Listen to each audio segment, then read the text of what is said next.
Good day, everyone. This is Jason Kuipers with Inno-Versity. Just want to give everyone a couple of minute warning here before we get started. We're just going to let a few more people sign on, and then we'll hope to get going right on time. Thank you.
Hello, everyone, and welcome. This is Jason Kuipers with Inno-Versity, and very glad to represent the team here at Inno-Versity and taking this chance to welcome everyone to our webinar here today on cybersecurity awareness and training. And we're very, very glad that those of you were able to carve out time to join us today, and we hope you'll find this a very valuable session. Before we kind of get going here and I introduce our guest speaker today, Dr. Jared DeMott, I'd like to take a minute and just cover a couple of housekeeping items related to the webinar. First and foremost is the ability to ask questions. If you look in the control panel of your interface for GoToMeeting for the webinar, there is an area where you can ask questions. We will keep track of those questions as we go through the presentation. And at the end, we've carved out some time to field and answer those questions here with Jared and the team.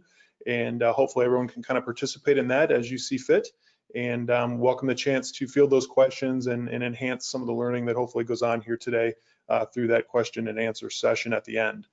Additionally, the presentation today is being recorded and will be sent to all attendees tomorrow via email. So as we grabbed your email here when you registered, we will use that to send you a copy of this recorded presentation sometime tomorrow. So you'll have that for internal sharing purposes or to review at a later date should you choose to do so. Additionally, at the end of the presentation here, a survey will pop up, and it's a very brief one, mercifully brief actually, and it's very helpful to us if you could take just a moment and fill that out. It grabs some information that's useful to us and gets feedback from you as an attendee to help us kind of modify our future webinars and help us refine those and make sure we're delivering content that you find valuable here moving forward. So all greatly appreciative if everyone could just plan on taking a minute to fill that out at the end. So without that housekeeping stuff out of the way, we'll get going here. As an e-learning company, as a company that's focused on learning and a global leader in the learning agency business, Inno-Versity has been having a lot of conversations with customers this year. And like the old curse says, may you live in interesting times, I think is proving to be very much the case here in 2020 so far. I say that jokingly, but with all seriousness, I think the world has seen some new challenges or some predictive challenges that have come true. And how are we all responding to those new challenges and how they affect business and how they affect learning in particular, an area of the industry that we're very focused on. And we're very glad here today to have our good friend, Dr. Jared DeMott, founder of VDA Labs, here with us. He'll provide some insight here on one of the key things that we're seeing as a trend in talking with our customers in the learning space and across the board, really, regardless of industry vertical, is now that so many of us are being forced into a remote workforce environment or are seeing that expand at a rapid rate, different levels of preparedness out there has shown some weaknesses and also has allowed for some new attacks that are showing up in the cybersecurity space that we're having to deal with. And again, we're very, very glad to have Dr. Jared DeMott here with us today from VDA Labs. And without much further ado, I'll turn it over to Jared and let this get going.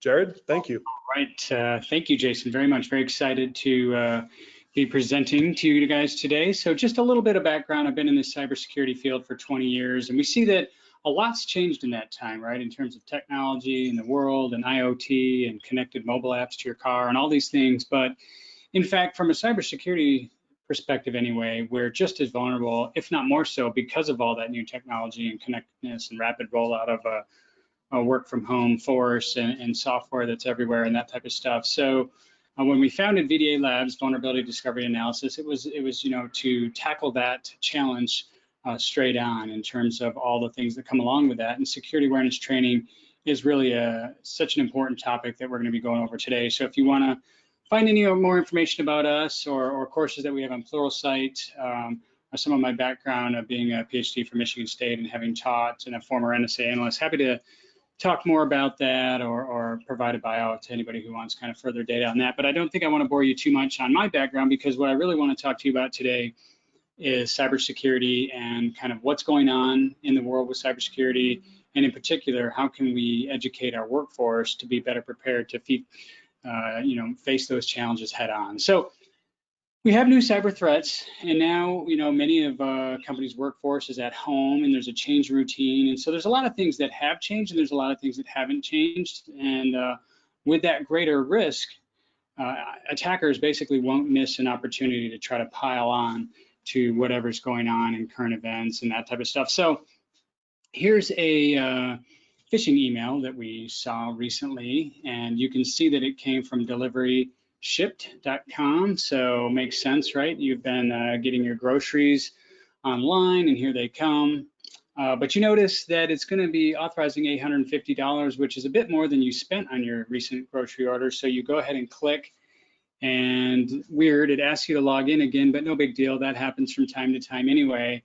And so now you've basically just given attackers your username and password is what that is. And we do that all the time when we conduct social engineering campaigns, and attackers do too. We do it obviously from a white hat ethical hacker standpoint, where we help companies measure the security of their employees and things like that. But hackers do it for real to gather your business username and password and that type of stuff. So there's some tells in this that we want to talk about, and we'll dig into that in another example coming right up and look at another one. But first I want to mention, obviously these incidents have in fact increased. We've got fake CDC emails, all these types of phishing, malware distribution, ransomware, intellectual property theft. None of that's actually new. It's just all new in the context of what's going on in current events. So attackers are willing to retool and target your home and maybe go after individuals in ways that they didn't in the past. And so that's kind of the part of it that's new. But in fact, educating our workforce is something that we should have been doing all along. It's just the stakes are getting higher all the time, and it's more important all the time. So let's look at another example here. Here's another one, comes from promos-Netflix. You've been watching a lot of television as you've been home, and you get a promotion that's going to let you, get the next year free or whatever it is. And just like in the previous example, I don't know if you remembered, but there was a dash in between the promos and the shipped, or in this case, promos-Netflix instead of a dot. So it's a subtle difference, right? It's like, okay, dash dot, what's the difference? It's all the same to me, right? It's actually not the same. It makes a huge difference, because an attacker can register a new domain that has a dash, but if it was actually promos.netflix.com, that would still be part of the Netflix domain and would in fact actually be a Netflix email. So it's those type of subtleties that I think the average person around the world probably doesn't fully understand. They've probably not, kind of picked apart a URL or a domain maybe. And there's a lot more, of course, that goes into cybersecurity awareness training. And we'll mention some of that throughout this, although of course we can't cover everything that'll be in the course. This is just sort of a little taste of some of the things that we talk about in the course. But we notice at the bottom as well, there's an @Netflix with a 1.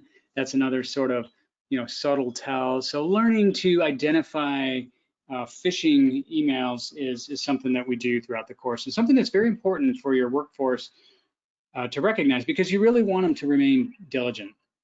again, the criminals are not going to waste this opportunity. So it's our job to actually keep our staff informed about what's going on and encourage them to report things that they see they're suspicious. Obviously, don't click that link, but there's so much more that goes into this whole thing, not just not clicking on a link, right? For example, and this is something that's also briefly mentioned in this course, is that there's things that actually the whole company needs to know about. There's things that your executive leadership team, your IT security team, your provider, they need to be doing a lot of things across patching and vulnerability management, security, penetration testing. That's kind of what I was talking about earlier, kind of checking to make sure that your security controls are working. Things like logging on the endpoint, getting telemetry or security alerts off of business assets like laptops that are maybe now at home, protecting the cloud and doing an application security audit of your software. There's so many things that go into it, and I don't know that the average person knows about all that. And it's not that we are training people in this course to be cyber experts. It's more just we think everybody in your company should have a fun, engaging experience about how to kind of dig into some of these different topics, like on the more business leadership side, policies and procedures. In terms of how we train staff and what kind of forensics relationship should we have with a cyber firm? What kind of legal team should we have? What kind of insurance do we need? Is there something affordable? Is there a public relations situation we should be considering? If we do have a breach, what's that all going to look like? Let's say our company gets totally breached. We lose all our data in a ransomware. We can't get it back, or it is stolen. What's our requirement in terms of HIPAA, PCI, all these different compliance regulations to notify our customers, to notify our staff. So there's a lot that goes into this whole thing in terms of everybody having a broad, and it's actually fairly straightforward in terms of teaching a lot of that across your entire organization. It's not probably as daunting as it sounds. So again, there's a lot that goes into creating a robust cybersecurity policy. It's not to say that the weight of the world is on each one of your employees' shoulders, because I don't think that's fair to put that on them, right? It's not, if they make one bad click, that shouldn't ruin your entire business. There should be other controls, maybe email filters or malware defenses or, logging or, firewalls, all these different kind of things that are talked about in the CIS top 20. Those are things that your IT people need to know about. But, one of those 20 things is implementing a security awareness training program and platform, not just a one-time situation, but an ongoing process for training staff so that they're aware of kind of the baseline of knowledge of cybersecurity, and they're aware of current threats and trends. That type of stuff is what we really want to get across. So, we talked a little bit about this whole COVID and everybody being at home now. So what are some of the things that companies could be doing better in terms of controlling company assets? So, employees should be accessing company networks through a VPN. They should be getting automatic updates to their laptops and other company assets. There should be security telemetry coming out of those endpoints.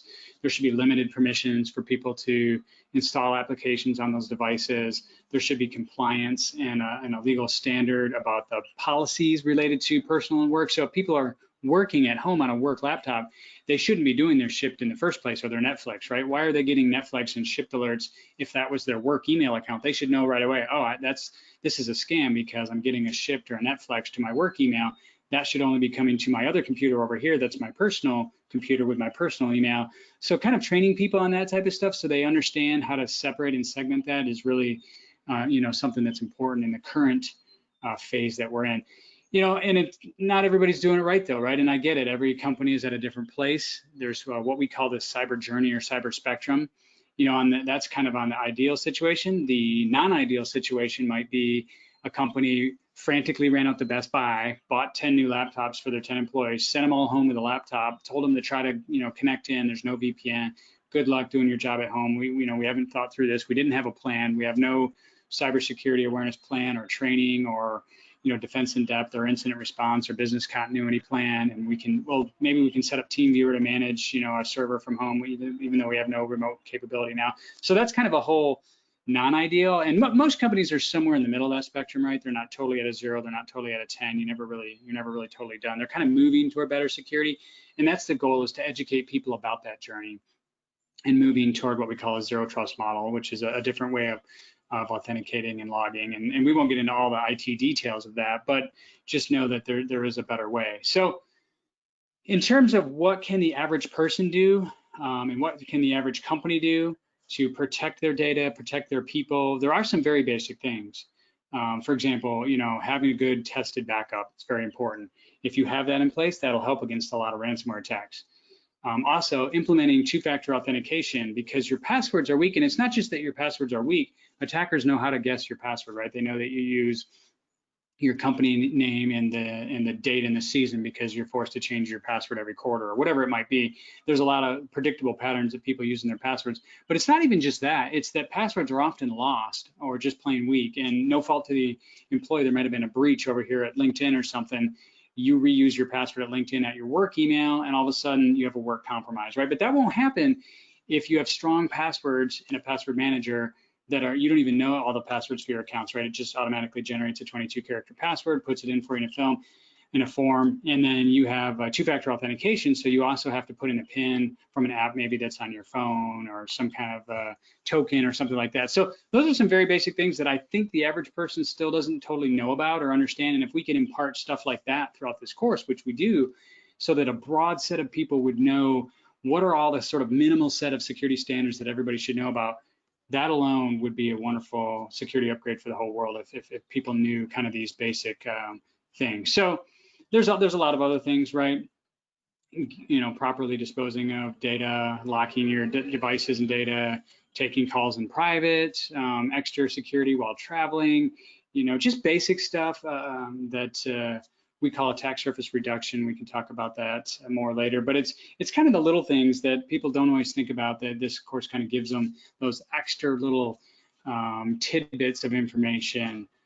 And it goes not only just traveling, but also your home. Again, there's so many people working from home. Your home office is become an extension of the work office. So if you have a default password on your router at home and you've never patched your router at home, that's a problem for your company, because an attacker might be able to breach your router and get onto maybe your kid's gaming computer at home or whatever, and there's a chance that they could move laterally to exploit and access your work asset as well. And that's not good. And so we talk about that whole situation. We talk about things to do while traveling, things like avoiding public Wi-Fi, maybe disabling Bluetooth, using a VPN, just generally reducing your attack surface. If you don't need a certain device, maybe don't take it, especially if you're traveling overseas. Maybe wait to log into your bank account till you get back into the US. Whatever you're doing, there's a lot of sort of cyber street smarts that we want to impart throughout. And there's other things besides just pure breach and security. There's things like privacy, which has been eroding for a long time, and we sort of wonder in this COVID times, will contact tracing further change or erode people's personal privacy? And what power and responsibility do companies have? And what do employees and companies both need to consider in terms of what kind of access and data and devices they should be using? So those are topics that are interesting that we cover as well. So, what you really need and what we really kind of preach is a continuous security awareness training platform. This is a long haul journey. It's not a once and done. There's not just watching this webinar isn't going to make everybody as much more secure as they should. There's a need for continuing to press into this journey and continuing to stay up to date and show the recent scams and talk about what business email compromise really is and how to avoid it, and talk about lateral movement and ransomware and basic network security and preventing 0-day by keeping your devices patched. All those kind of things are very important topics, and just a taste of what we include. So, when considering a holistic training program, there's 6 modules that we think are important, talking about why hackers want you, why your user accounts and authentication are so important, why social engineering, not just email and phishing, but also physical and so many other types of phishing and texting and so many other types of social engineering are important, why traveling and bring your own device is important, the impacts of the home office on corporate security, as I mentioned, and of course, the broad business security from a compliance, legal, and executive standpoint. So if you could find a way to get that sort of education to your employees in a way that was timely, cost effective, and really fun, like boss fights and off monthly quizzes. So you're taking, kind of reminder quizzes and phish training to kind of help measure the effectiveness of the training. That's kind of what we've created and what we think people should think about. So that's pretty short and sweet. I definitely didn't want to go, too long or too deep today. I just wanted to give people a taste of kind of what's out there in terms of cybersecurity awareness training. And At this time, I guess I would like to see if there are any questions. Good chance to pause and address any of those if there are. Thank you, Jared. This is Jason Kuipers again. Just as a reminder for folks who may have attended later, if you have any questions, please feel free to type them into the question field in the user interface of the webinar, and we'll be happy to field those now. We've had a couple come in that we'll field here in a moment. And then also for those of you that may have joined a little later, this presentation has been recorded or is being recorded and will be made available via email to all of the attendees tomorrow as well for future reference. So just got to keep that in mind too. So with that, I know, Jared, we had one question come in, which I think we'll use here. I think is a good question.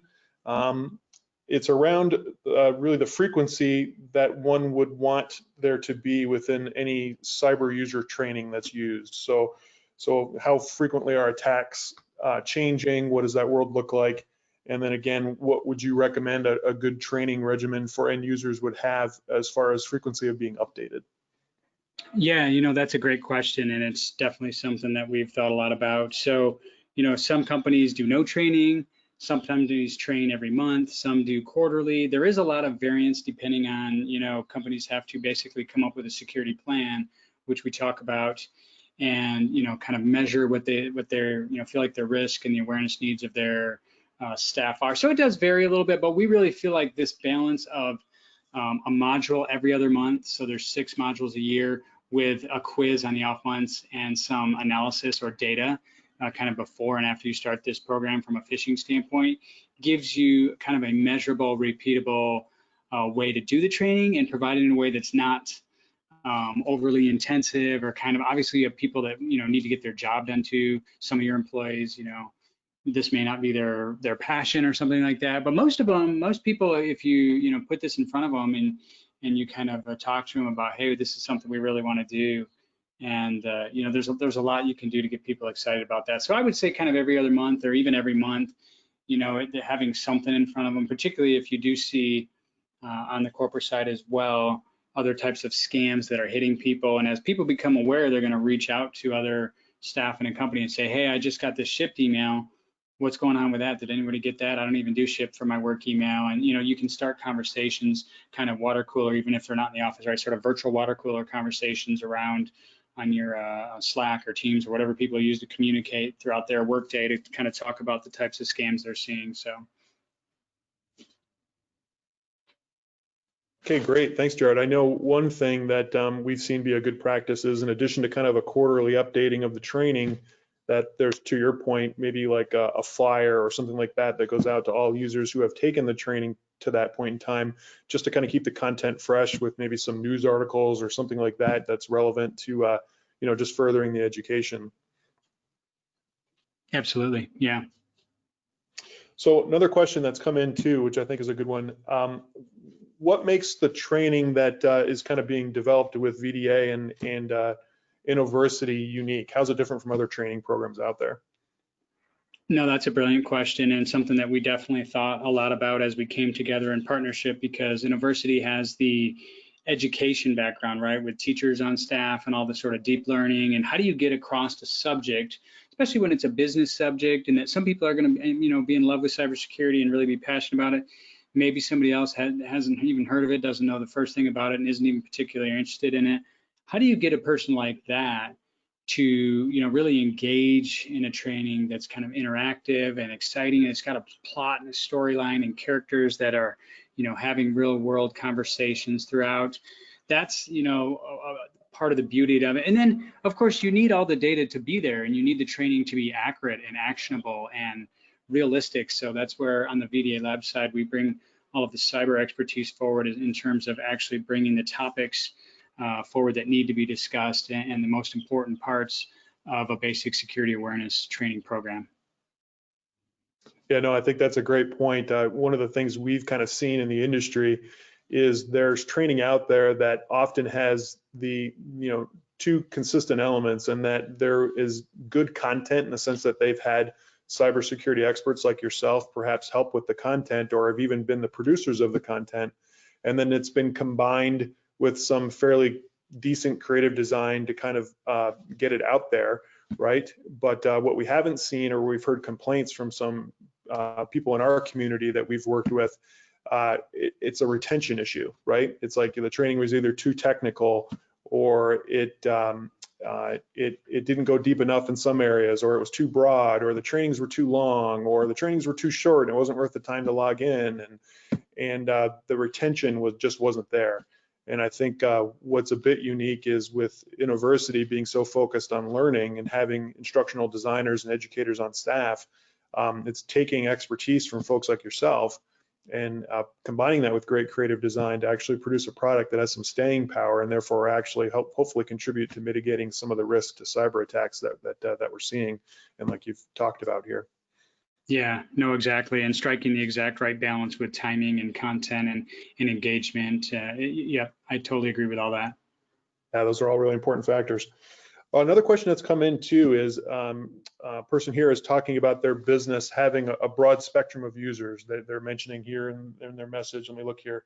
Everything from truck drivers and people in the warehouse to a large group of cubicle environment with both remote and on-site office workers who are in front of a computer all day. Is there any training out there that sort of is one size fits all, or do you recommend specific training for those different aspects or different job roles? Yeah, no, that's a great question. So we do feel like we found the right balance with a broad and basic security awareness course that we have that goes deep enough into all those domains. And we talk about, of course, things like physical security, and even a truck driver, right, or whoever's out in the warehouse, they probably have personal email accounts at home, and they probably have all these things. So learning about cyber hygiene across the spectrum of their life is actually going to improve the cybersecurity of their business and all the things associated with that. So we do think that everybody in the whole world basically needs a baseline of cybersecurity knowledge. And then from there, we do actually plan to, down the road, create very, very detailed and specific security awareness training courses focused on maybe accountants or executives, or that type of thing, where things can go much deeper. But this is the course that really, it hits all of those on the right level to begin with. And then if there's a need to go deeper, that's something that we can address for sure. Yeah, no, I think you make a great point there in the sense that this is really a subscription service with, the starting set of modules to kind of cover the basics and meet compliance and help a lot of organizations not only check the compliance box, but also create that stickiness in the learning to kind of actually create some real risk protection. But also, to your point, it's a start of a group of education that will be available here as part of that subscription moving forward that's constantly going to be updated. So that's a really great point. I think that sort of wraps up the questions at this point. So with that here, we will take this time to kind of wrap things up. And again, just going back to some logistics and housekeeping, again, this presentation has been recorded and will be sent out to all of the attendees. So we're very, very grateful that you took the time to join us here today, and hope that this was useful. Our goal here is to kind of be bright, be brief, and let you have your day back there so that you can move on and accomplish the things you need to today. But we're very glad that you chose to make part of your day with us. And certainly want to thank Dr. Jared DeMott for joining us, and his expertise has been critical in a lot of the work that we're doing. And certainly he brings a lot of credibility to the things that we're putting together here. So very grateful for you taking the time today too, Jared. Thank you so much. Yeah, absolutely. Love the interactiveness and love to continue the conversation. So wonderful. Great. And with that, we'll say goodbye. And again, just a reminder, the survey should pop up here shortly. And if everyone could take a minute and fill that out, that's of huge benefit to us in architecting these webinars for the future. Your feedback is very valuable, and it does help us shape how productive these are for you all in the future as well. So thank you greatly. Take care all.